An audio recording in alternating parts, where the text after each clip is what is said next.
This is Starry Ari's ASMR. I am Ari, and today I have a brand new puzzle to show you, which I am very excited about. And it is still in its plastic wrap, so it is completely brand new. And as you can see, the image is just this really cute kind of cartoon style with drawings of a bunch of different dogs, and then it has the breed of the dog written out underneath. So here you see Golden Retriever, French Bulldog, Shiba Inu, Dachshund. I think that these cartoon drawings of all of the dogs are just so cute. So this puzzle is by a company called True South Co. I don't know if they just call their puzzles True South puzzles. This is a first for me from this brand. And it is 500 pieces. And you can see it is 18 inches by 24 inches. So 18 inches wide by 24 inches long or tall.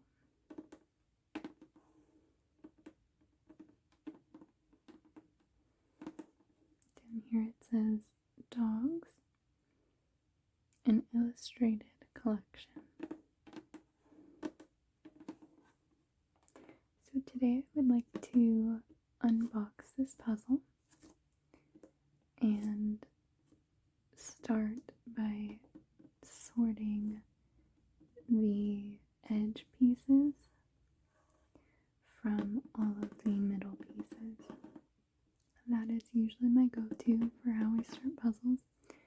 This one looks like it's going to have quite a difficult edge just because it looks so similar all around. So I think that that might take us a little while to solve. So I think that'll be in the next puzzle video that I do. I'll probably work on trying to solve that.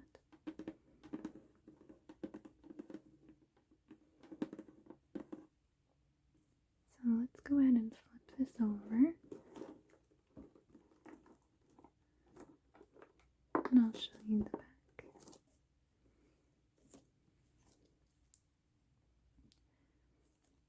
So this says, about the art. Dozens of dogs are yours to enjoy in this jigsaw jewel from artist Lily Chin. They are among the 202 distinct breeds of Canis familiaris recognized by the American Kennel Club and range from the so small Chihuahua, as tiny as 3.8 inches tall, to the massive Mastiff, one weighed in at 343 pounds. Scientists disagree on how long the dog has been domesticated, with some saying around 10,000 years and others claiming closer to 30,000. They're also at odds on the process, with one canine camp believing early human hunter-gatherers tamed them, an opponent saying wolves domesticated themselves. What all can agree on is that these best friends bring great joy to their human counterparts. Happy puzzling.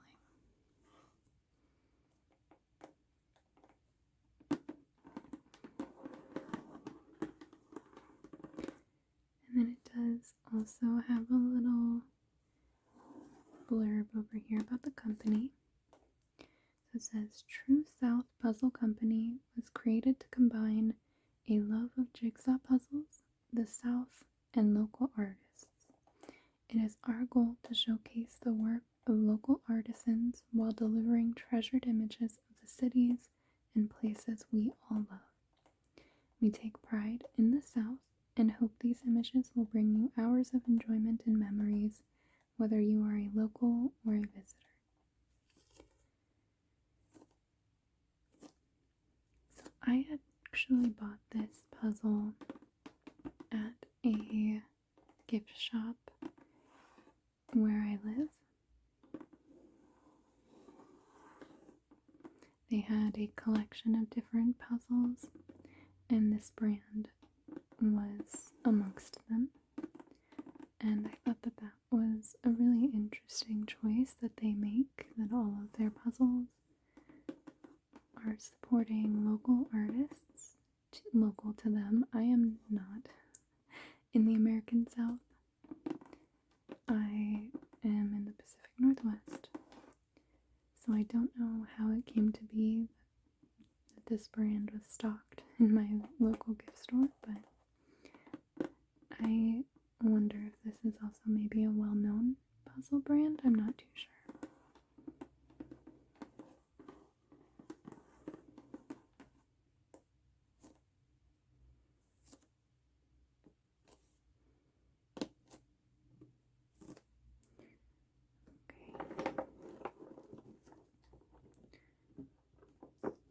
Does say warning, choking hazard.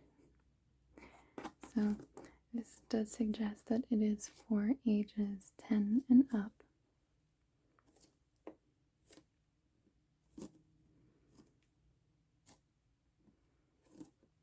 So I am going to go ahead and take this plastic wrap off.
So I've got the plastic off of the box.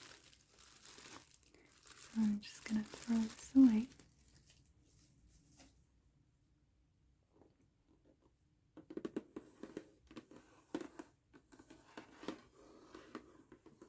And then let's go ahead and open this up.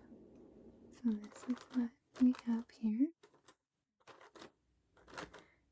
All of our puzzle pieces in this nice plastic bag.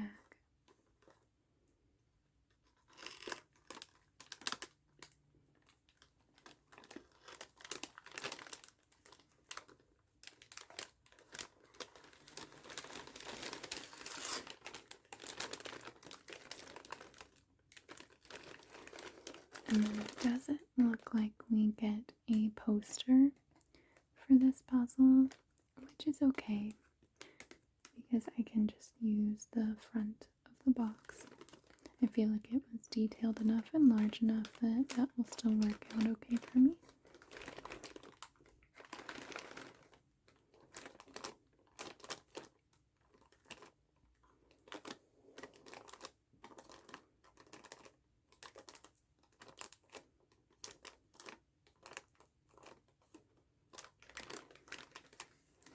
So these puzzle pieces are actually quite a bit larger than I was thinking that they might be. So doing the edges might not be too bad.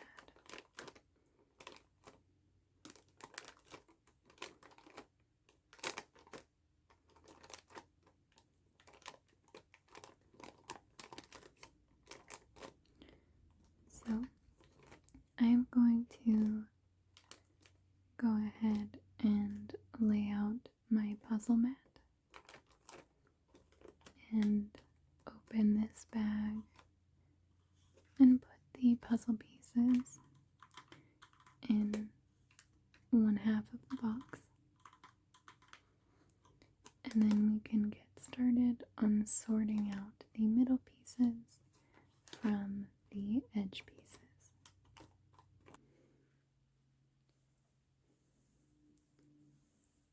So I have my felt puzzle mat laid out, and as you can see, I have lots of little bits of dog hair and dust. So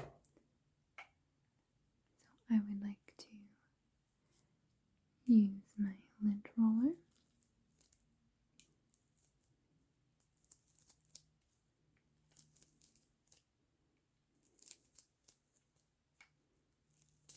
and try and pick up some of this.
There we go.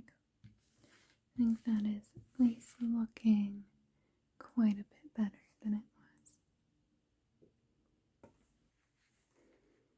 I have dumped out the puzzle pieces into the box here.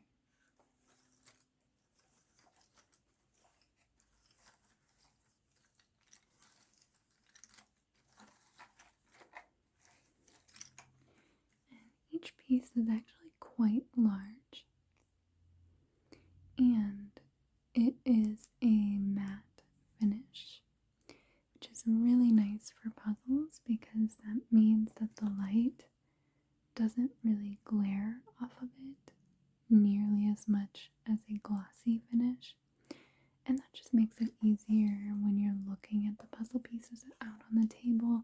You're not having to move your head around or pick up the pieces and move them around to really see what the design on them is.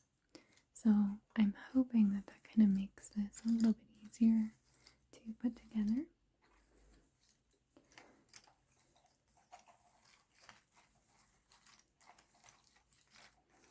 So I'm going to start by taking out these edge pieces.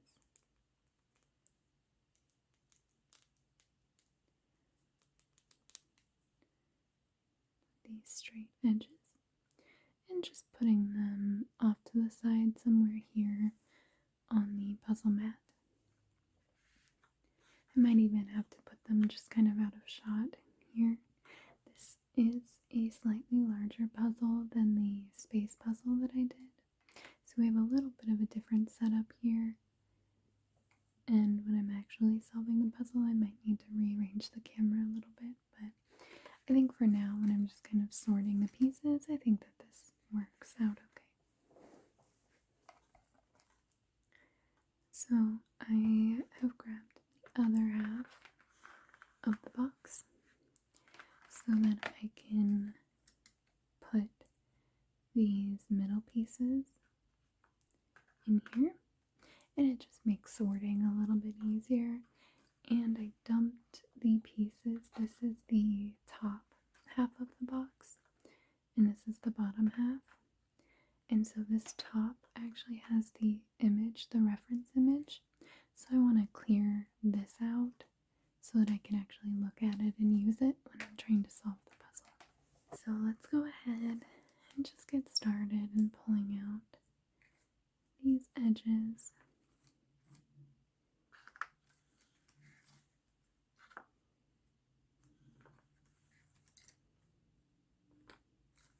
During my space puzzle, there were a few edge pieces that I accidentally sorted into the middle pieces, so I'm going to really try my best not to do that. Oh, this is a really interesting shape. It's very straight in some parts, but it's got this kind of interesting curve up. It's interesting. This really long one. I'm really excited to try out this puzzle. I really hope that I like this brand. I think this is definitely an edge piece, so it's just a really funky shape down here. I do think most of our edge pieces are going to have these dots, so that kind of makes it a little bit easier.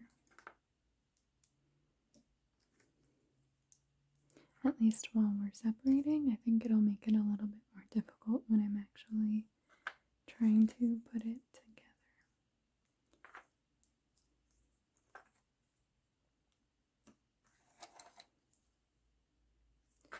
If you've seen some of my other videos, I am sure that you have caught on to the fact that I really love dogs.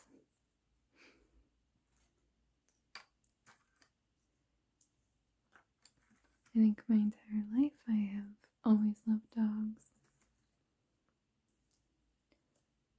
And I think that I am better than the average person at being able to identify different dog breeds.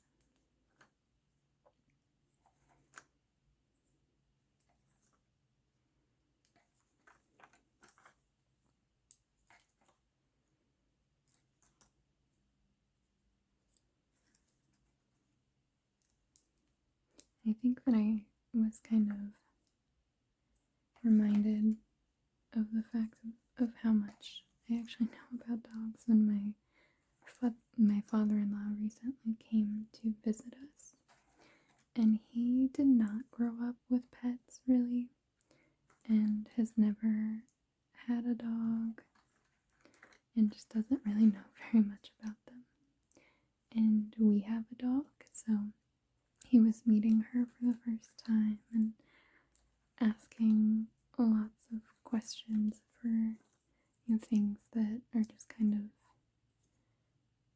givens for us. Like I don't really think about certain things, like how how we take her on her walks, and generally, like, our dog sleeps in a crate at night. She really likes having a safe place because she was kind of in and out of shelters and rescues before we adopted her. And so we think that she just got really comfortable with having a space like that.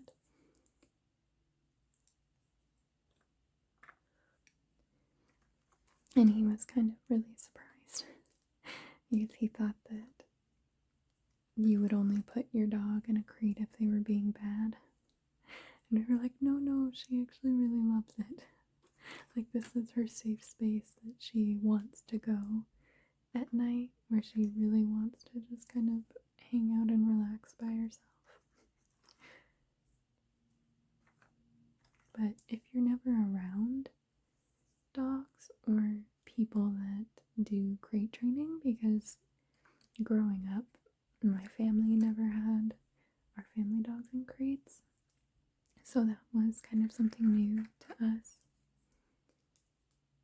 But I mean, I generally kind of already knew about crate training in general, and that some dogs really feel more comfortable with a crate. Like, that was all kind of not new to me.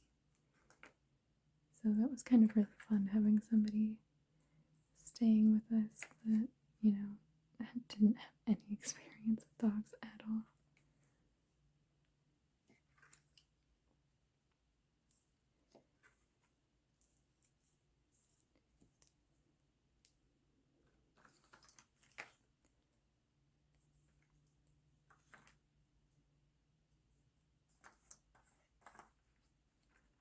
I did create a playlist for my other space puzzle, and I might create a separate one for all of the videos for this puzzle, or I might just combine them all into one playlist. I'm not too sure yet, but keep an eye out for that if you're wanting to watch all of the videos that I put out of me. I think me sorting all of these will probably be one video. Me solving the edges will probably be another. And then I might split it into two. Me solving the middle, or I might do a time lapse like I did for the space puzzle. We'll see. I'm not really too sure yet. And it all kind of depends on how easy this puzzle seems to come together.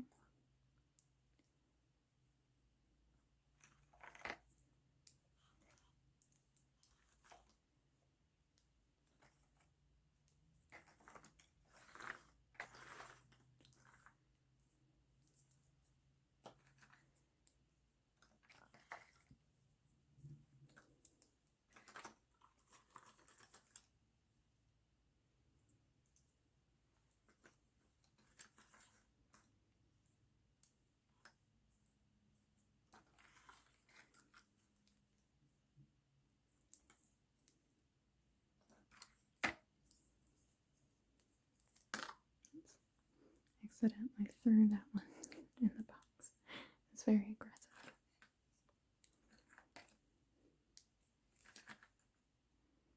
Oh, this one's got the cute little face.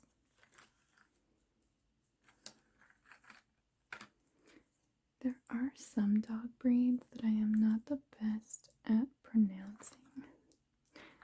So we'll see how that goes for me once I'm putting these middle pieces with all of the names together.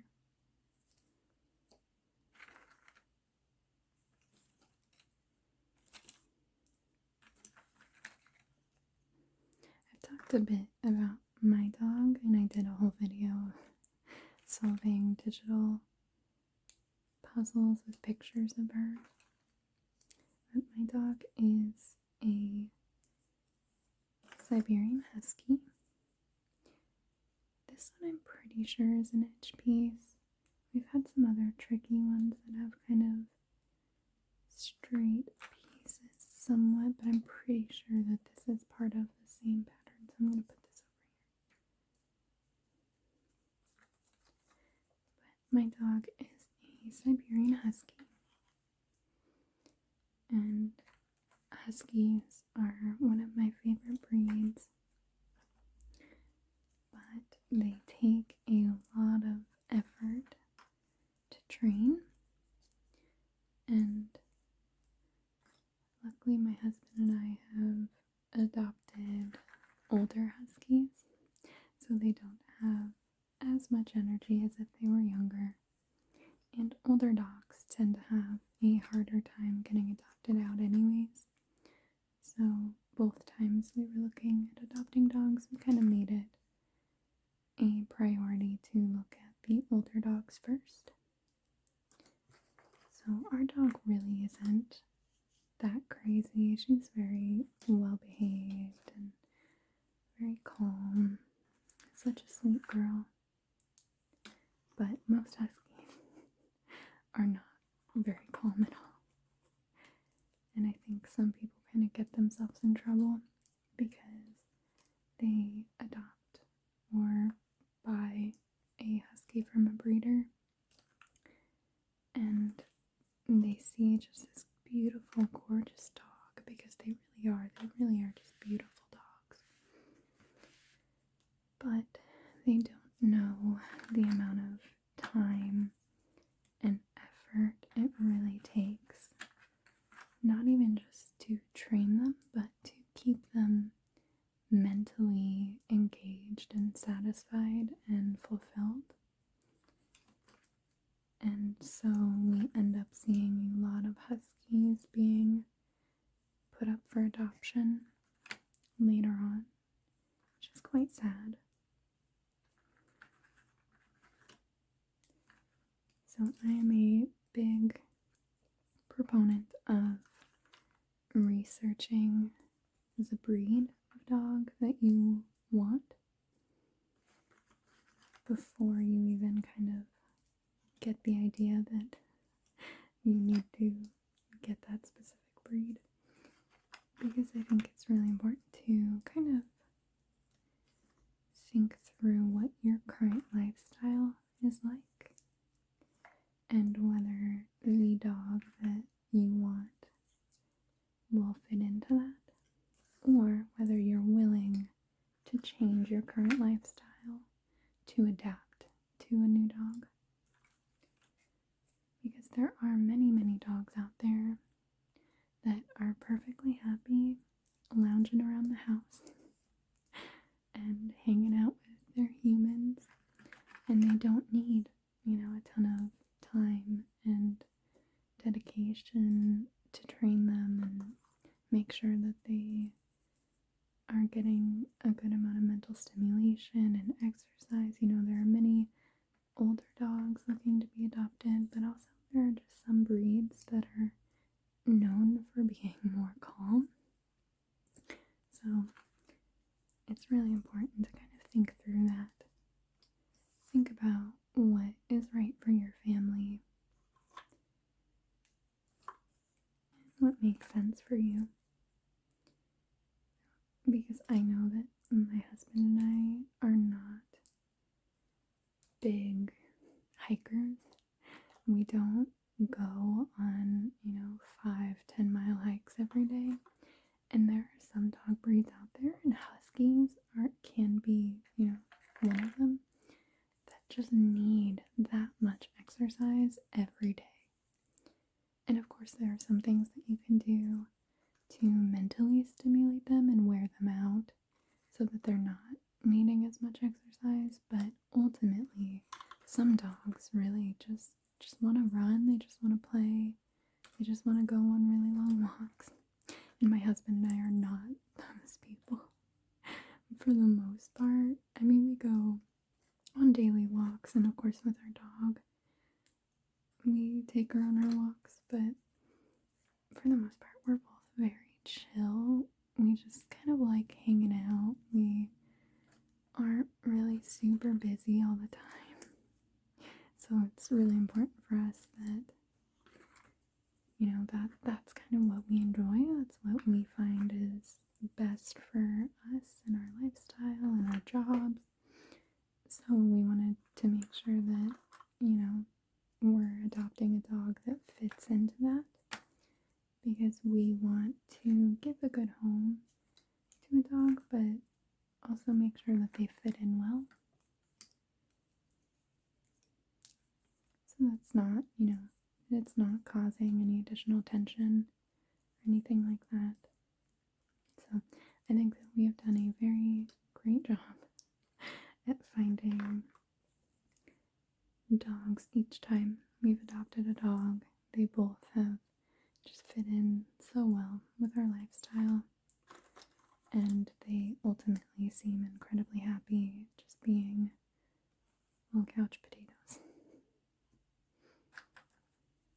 But we just have one dog at the moment. We had adopted another husky a couple of years ago. Well, actually, I guess it was in 2020, so quite a few years ago now. And then she passed in 2022. And then we adopted Edna, our current dog, last year in 2023. So we've had her for a little over a year now.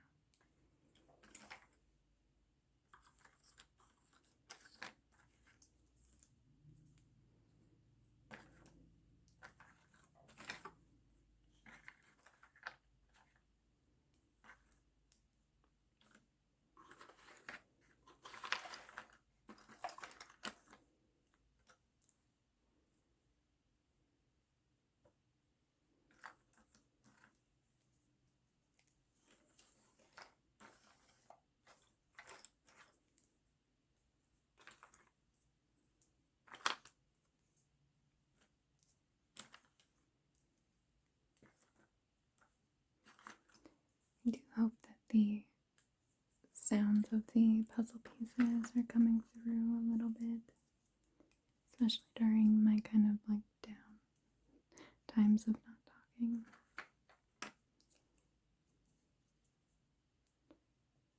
Making these videos has been really interesting because I am not someone that talks to myself. So when I am alone, I don't really talk to myself very much. I know that there are some people out there that really do. My husband is one of them. He talks to himself a decent amount.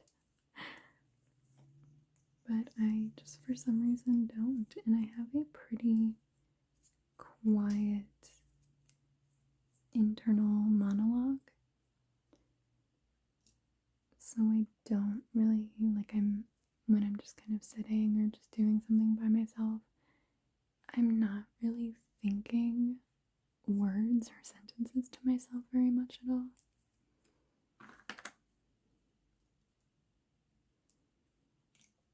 And I do sometimes, but for the most part, it's pretty quiet in my head. So it's been really interesting making these videos, and I know that I'm talking to people. I know that people will hear this, and that all of you watching and listening,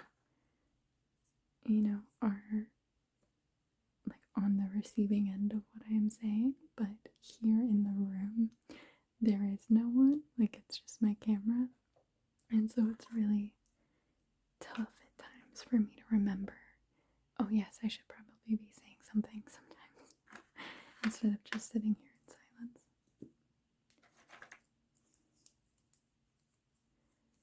Ooh, this is a really interesting shape. It's a very cute little face. It almost looks like it'll be maybe a Rottweiler.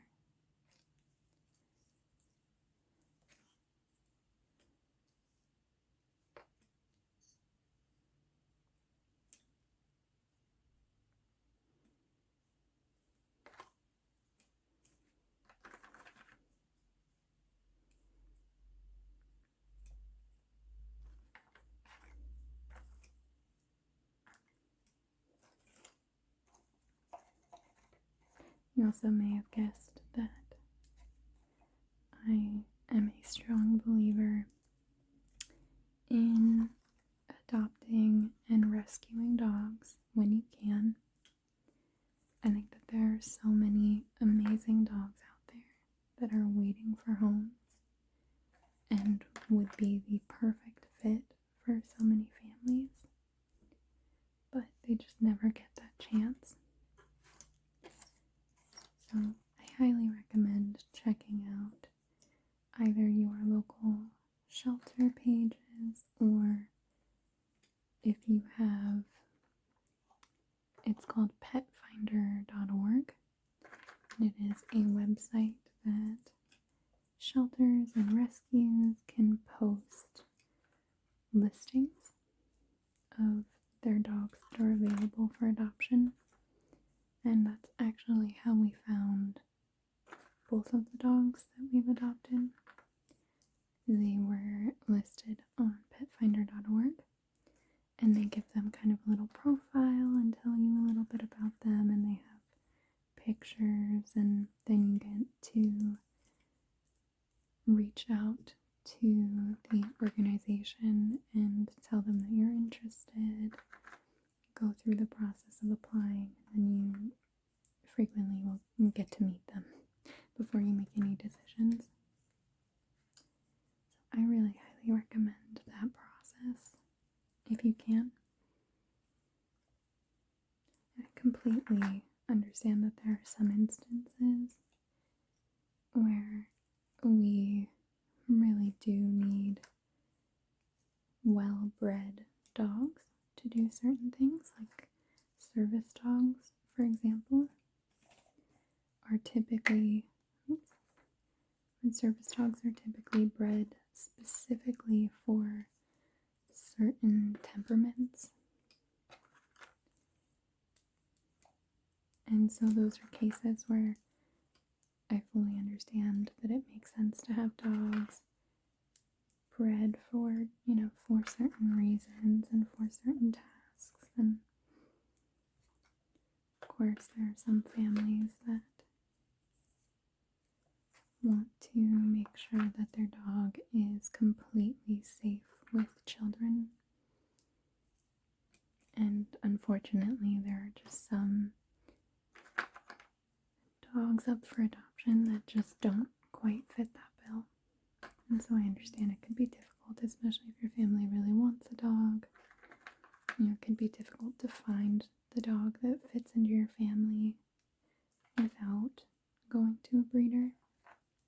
But if you do, I definitely highly recommend checking out the breeder, making sure that they are following ethical practices, that they are treating their dogs well, and that they also do good follow-up after adoptions, because it's really important for you to know that if this dog suddenly does not work out for your family, that you have some support, either with training services, or some breeders require that you give the dog back to them if you are having issues.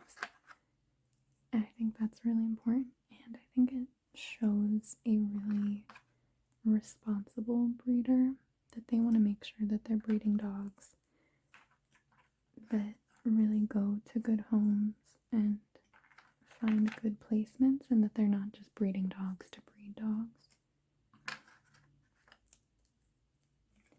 I would also really love, if anyone is not in the United States, I would love to kind of hear what the culture around dogs is where you live. Is it really common to get a dog from breeders, or is it more common to adopt dogs?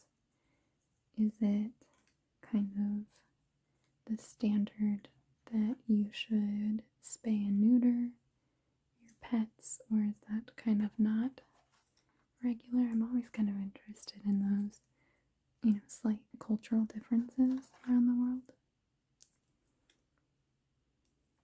I mean, even within the United States, there are some really, really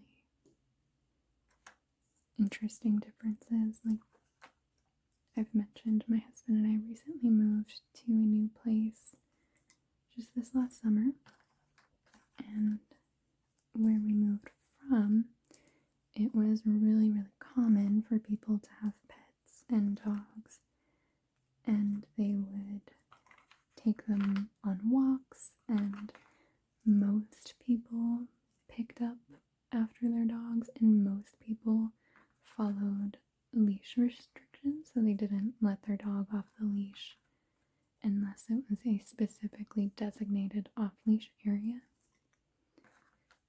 Where we live now, it is like the wild, wild west. People will just let their dogs, like they open their door and just let their dog outside for like apartments. Like we live in a townhouse style complex. And so we know that there are some neighbors that just let their dog out, and their dog just like roams around the neighborhood, does its business, which means it leaves its business everywhere. It's not being picked up. And it was so confusing to me. I had never experienced that before. And it's just for some reason the people here, that's kind of normal. Like people will leave their dogs out in their yards, and it's not really what we were used to.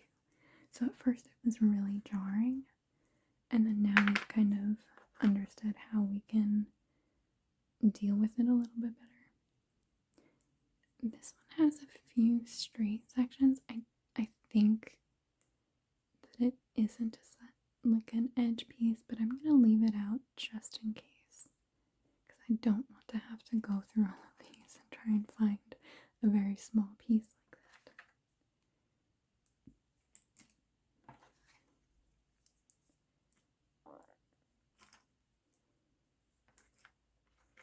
And so in our old neighborhood, it was pretty common to see other people out on walks with their dog when we were walking Edna.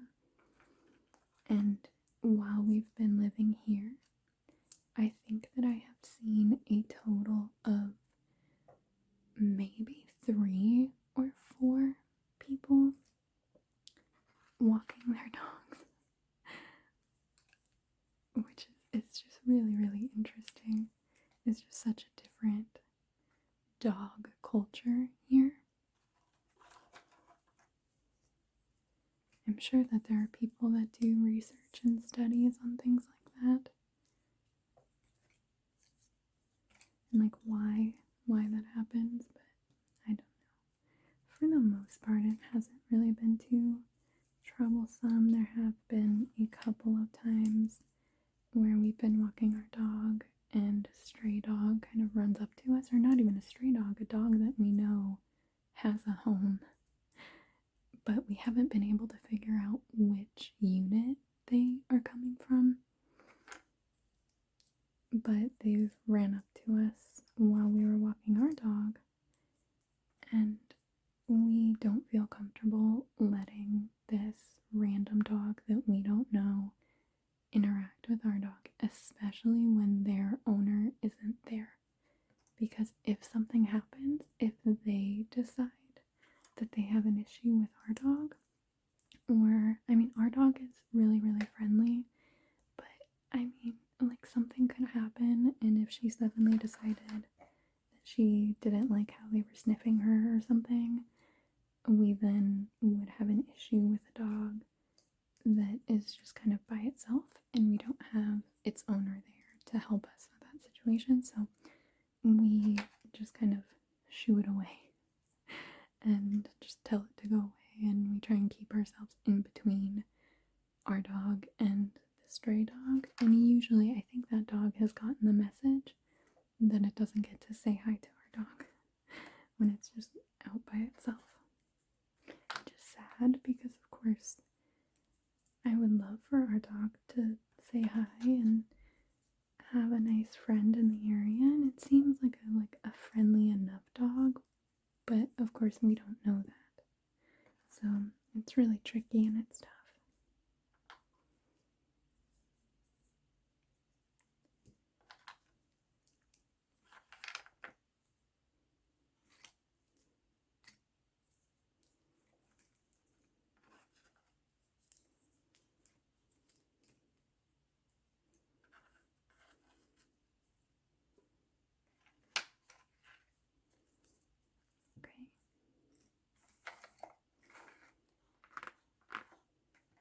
I have gone through and sorted the pieces.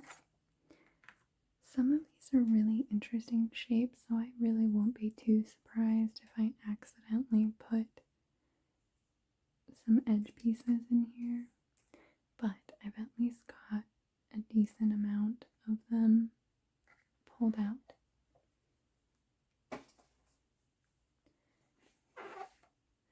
And then we have all of these nice middle pieces here to work from after I've put the edges together.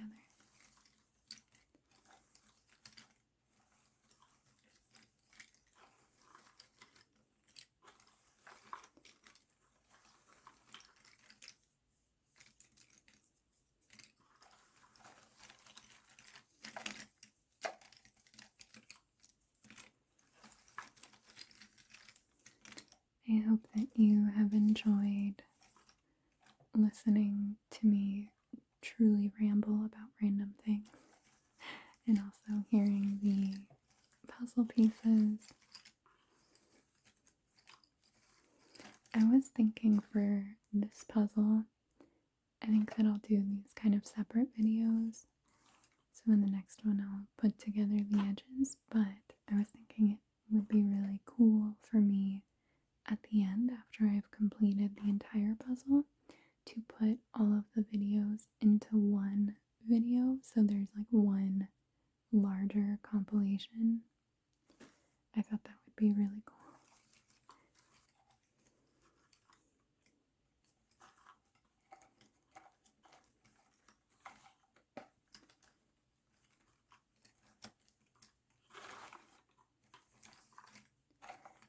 Thank you so much for watching.